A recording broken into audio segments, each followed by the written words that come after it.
ভাই আর খারাপ এখন ওই 10 পিস বিক্রি হচ্ছে, আগে 50 পিস বিক্রি হচ্ছিল। আপনারা আসুন, ওয়েলকাম। বাংলাদেশিদের একটা ম্যাজিক দেব ইনশাআল্লাহ। বাংলাদেশিদের জন্য ভারতের ভিসা পরিষেবা পুনরায় চালু হলেও প্রত্যাশিত সংখ্যায় পর্যটক ফিরছেন না। কলকাতার নিউ মার্কেট, মার্কুইস স্ট্রিট সহ একসময় বাংলাদেশিদের পদচারণায় মুখর এলাকাগুলো এখনও অনেকটাই ফাঁকা। নিরাপত্তা উদ্বেগ, রাজনৈতিক পরিবেশ এবং বিকল্প গন্তব্যের প্রতি আগ্রহ এসব কারণকে দায়ী করছেন পর্যটন সংশ্লিষ্টরা। এখন কম, একদমই কম।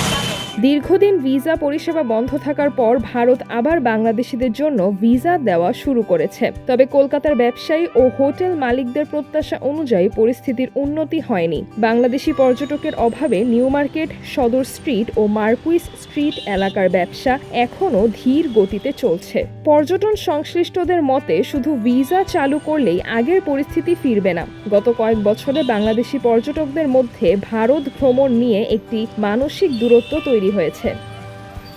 সামাজিক যোগাযোগ মাধ্যমে অনেক বাংলাদেশি নিরাপত্তা ও আতিথেয়তা নিয়ে উদ্বেগ প্রকাশ করেছেন। তাদের মতে ভ্রমণের ক্ষেত্রে ব্যক্তিগত নিরাপত্তা, সম্মানজনক আচরণ এবং স্বাচ্ছন্দ্য সবচেয়ে গুরুত্বপূর্ণ বিষয়। ভারতের রাজনৈতিক পরিবেশ ও বিভিন্ন ঘটনার খবরও অনেকের সিদ্ধান্তে প্রভাব ফেলছে বলে মন্তব্য করেছেন তারা। এদিকে দীর্ঘ সময় ভারতীয় ভিসা বন্ধ থাকায় অনেক বাংলাদেশি নতুন ভ্রমণ ও ব্যবসায়িক গন্তব্য খুঁজে নিয়েছেন। বিশেষ করে চীন, থাইল্যান্ড, মালদ্বীপ, নেপাল, সিঙ্গাপুর ও শ্রীলঙ্কার মতো দেশগুলো এখন অনেকের পছন্দের তালিকায় উঠে এসেছে।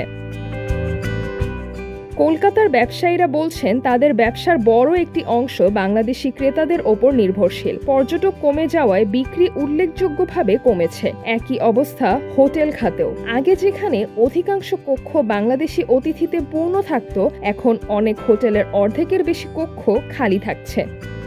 ট্রাভেল এজেন্সি ও ট্যুর অপারেটরদের ভাষ্য, বাংলাদেশিদের ভারত ভ্রমণের আগ্রহ ফিরিয়ে আনতে শুধু ভিসা চালু করাই যথেষ্ট নয়, নিরাপত্তা, আস্থা ও ইতিবাচক পরিবেশ নিশ্চিত করাও জরুরি। পর্যটন সংশ্লিষ্টদের আশঙ্কা, বাংলাদেশি পর্যটকদের আস্থা দ্রুত ফিরে না এলে কলকাতার পর্যটন নির্ভর ব্যবসা আরও বড় সংকটে পড়তে পারে। তাদের মতে ভ্রমণকারীদের কাছে নিরাপত্তা, সম্মানজনক আচরণ ও ইতিবাচক অভিজ্ঞতা নিশ্চিত করাই পরিস্থিতি স্বাভাবিক করার প্রধান শর্ত।